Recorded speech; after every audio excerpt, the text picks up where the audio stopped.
Sometimes when I'm stressed or whatever, I'll come here in the middle of the day when nobody's around, and I'll sit here, and it just feels so relaxing. Like you see all the beautiful colors come through the windows. There's people coming to the church when there's no service. They just sit here and meditate. The church, it's the heart of the community, where it's like a social center where people will come here to mourn. We buried my father, and when we had the service, there were bright colors coming out, and for me, like, it was beautiful. It was like his spirit ascending into heaven.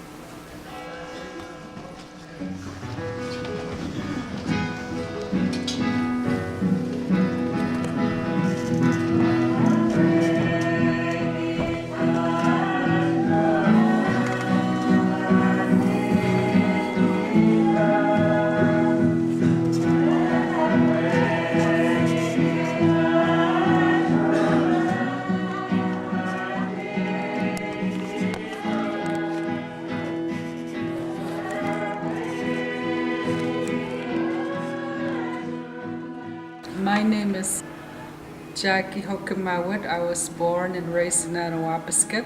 I call myself Norbert Witt.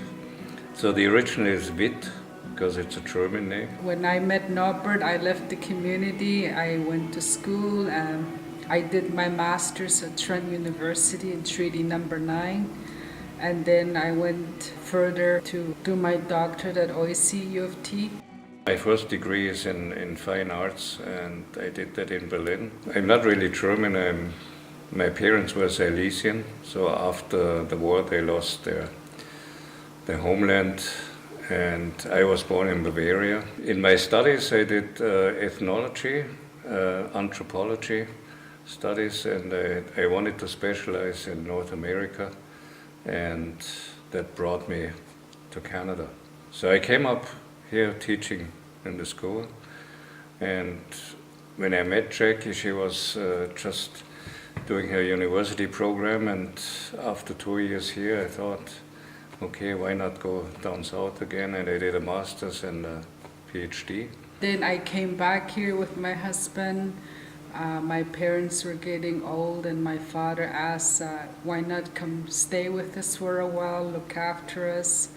So we were home, and then we found a job. Norbert was working for a while at the school. When I came into this church first and I saw the windows, just plain glass windows, I thought, and that was 22 years ago, I thought stained glass windows would be nice, but it's so darn expensive. So we let that go for a long time, that idea. And then all of a sudden, that was Jackie. She came to me one day and she said, oh, there's a grant from the Truth and Reconciliation Commission, and you can get up to 50,000. And it has to be in 2 days, so could you write a proposal? So that's what I did, and we got the money.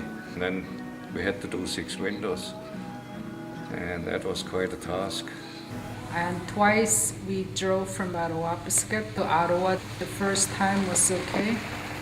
The idea first was that I just do the designs with Jackie, and then we hire a glassmaker. But it was way too expensive. For 50,000 you don't get 6 glass windows, never. And then one of the glassmakers, he suggested he trains us for a week. We can do 1 window in there. And then we just buy the material from him, of course, and we bring it up here and we do the windows ourselves, and that's what we did. It was the first time I ever worked in glass, and Jackie, of course, too. The fun part for me was shopping for glass. Like Norbert, like I said, could we paint some glass? And he said, oh, that would be the purpose. Why not just use the colors of the glass to make designs? And I said, okay. And before that, I had him make the designs. First, I wanted the local artists actually to work with me and to do the designs, but they were too shy. The only one is the goose. One local artist did that And we took that design to Ottawa and we cut it, and all the rest I had to do myself. So there was like drafts for each window. So from there I knew what color to look for, what texture. Smaller section of the parish hall, that's where we put our workshop. You need the cutting tables, and they have to be like counters that high, that you don't have to bend down too much. You need light from underneath, that you can cut the glass on your design. You make the design and the light shines through the design. You put the glass on, and that's where you cut. So and we made that all ourselves. So what are you doing? I want to solder this bar on, this steel bar. Ouch, it's still hot.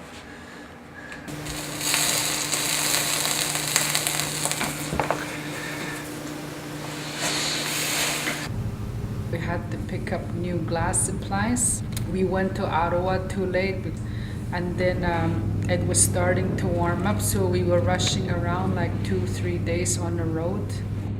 It was plus 25 for some days, and we got into trouble. The winter road was just like slushy all the way.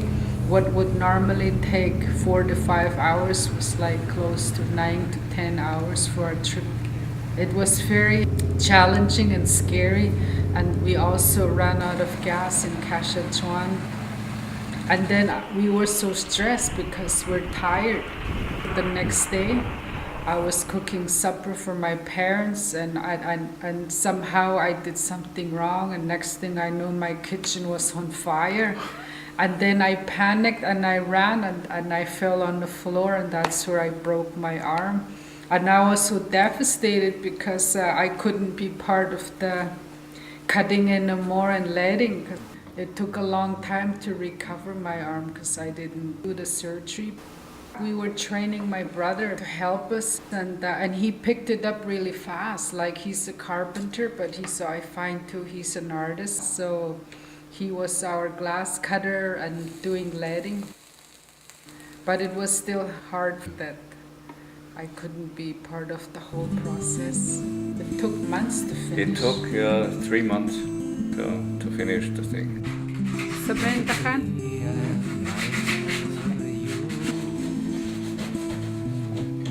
Brother Cree, I am glad to see you.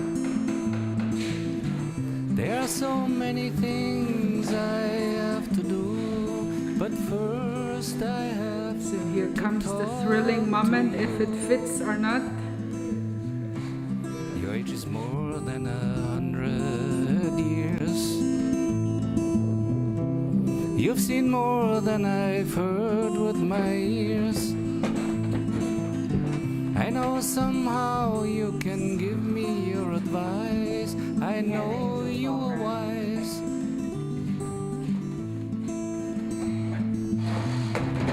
Many evenings I have spent with you.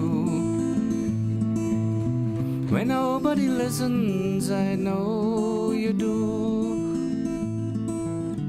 I know somehow. This church is a Cree church. We thought it should be Cree-centric, based on our worldview, our culture, because we're part of the creation story too, and that's what our windows represent, like the 6 seasonal cycles in Attawapiskat, how we live with nature, how we coexist with nature.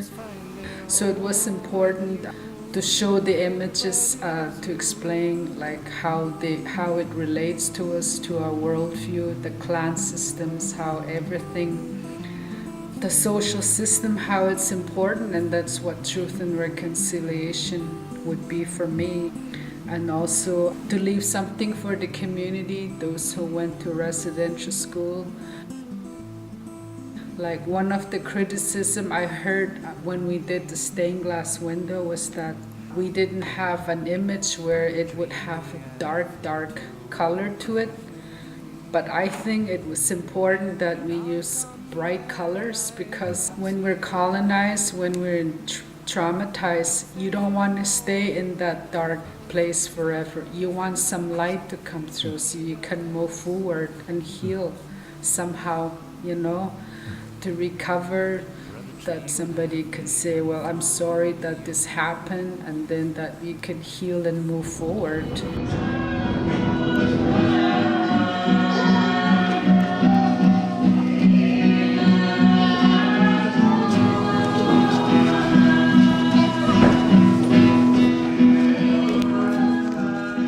This is the first window with it, and it looks pretty much different from the other windows because the lines are more straight. That was our intensive week in Ottawa where we learned how to put a window together. It's Cartery, the Mohawk Saint. She's Aboriginal, and at that time she was going to be canonized, and also we're looking for images where we have women here harvesting. So we had a picture of my mother, and that's the figure of my mother. My parents, they grew up on the land. So in some ways, meeting with the missionaries, like this is a reconciliation because they were taught how to farm. And then by farming, they grew their own potatoes, carrots, onions. So now it's harvest season. I don't think at that time, had they been at the bush, that we would have gotten carrots. There's 6 seasons. So I started with fall.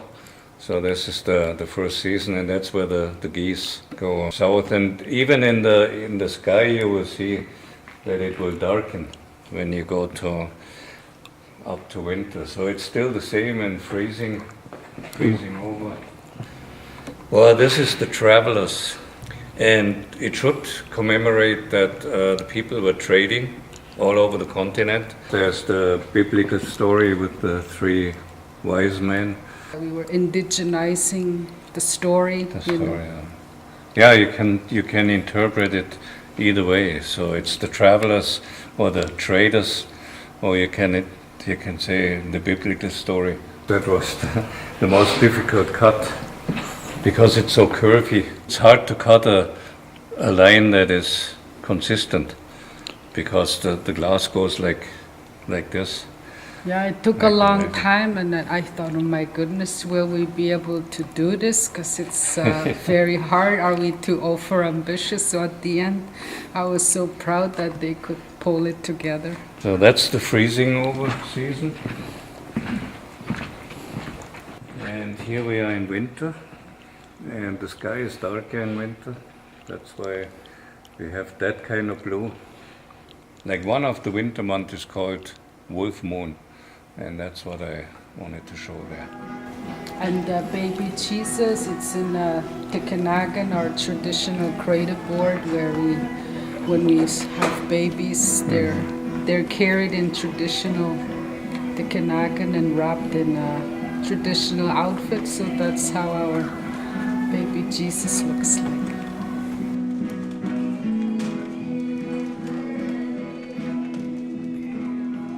That's the thawing out season, and that is around now, March.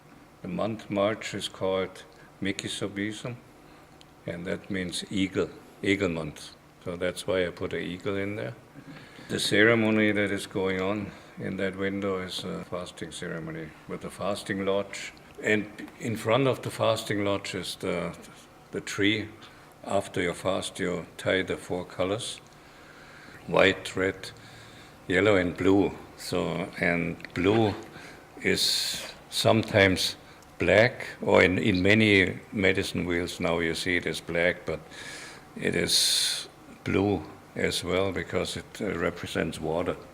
There's a water container there, and I used the birch bark, and you have water there in case that physically you cannot go through the fast. In the biblical sense, there's Jesus that went fasting, so we thought it would also be appropriate to put it in this context. How are people when they go fasting? It's a spiritual ceremony, the fasting, and they still do that. They still do fasting ceremonies.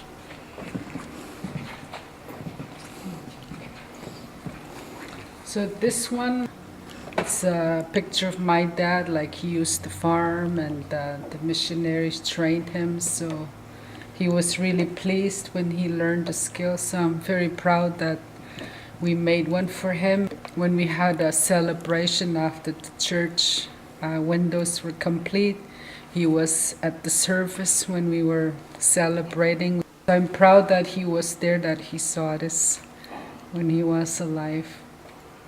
And the landscape there, that's on Potato Island. There's the fields and then there's the bush. In this picture we have a red sun in there, so it's the rising sun, because when people started work, they got up early. And that's in spring, so in late spring, maybe May, you have to get up really early to catch the sun like that. So this was spring, so then it's summer. When we did the windows, we tried to stay with the themes of the Bible stories, but somehow we tried to make it coexist, make it localize.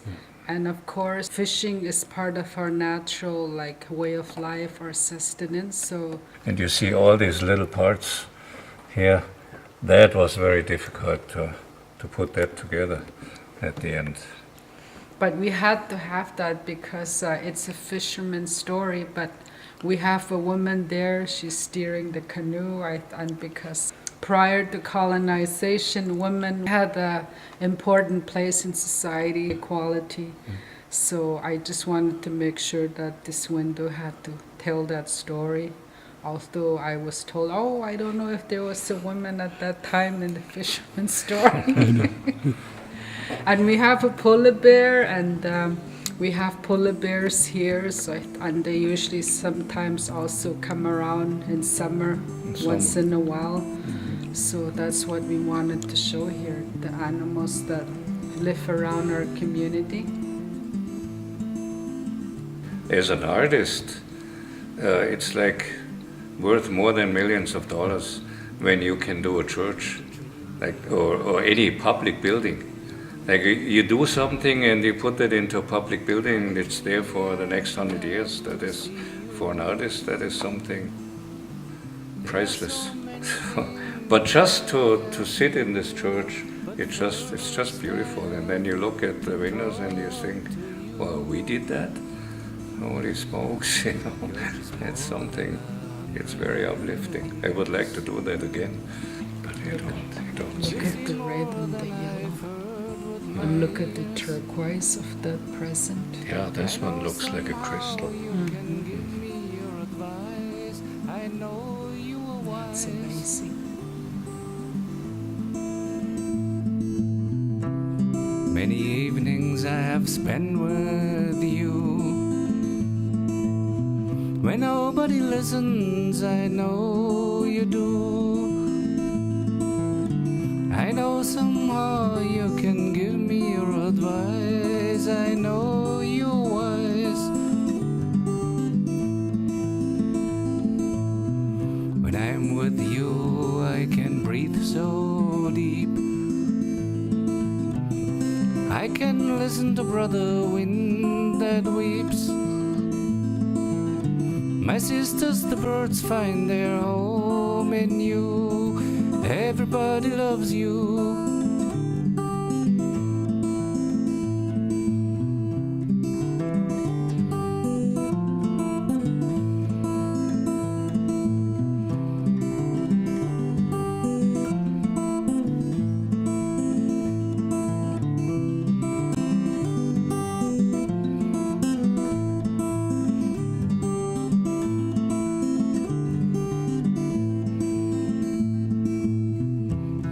Brother Tree, I've heard you cry. Now I've come and I can see why. Don't stand anymore in the dust you lie. Something in me dies. Brother Tree.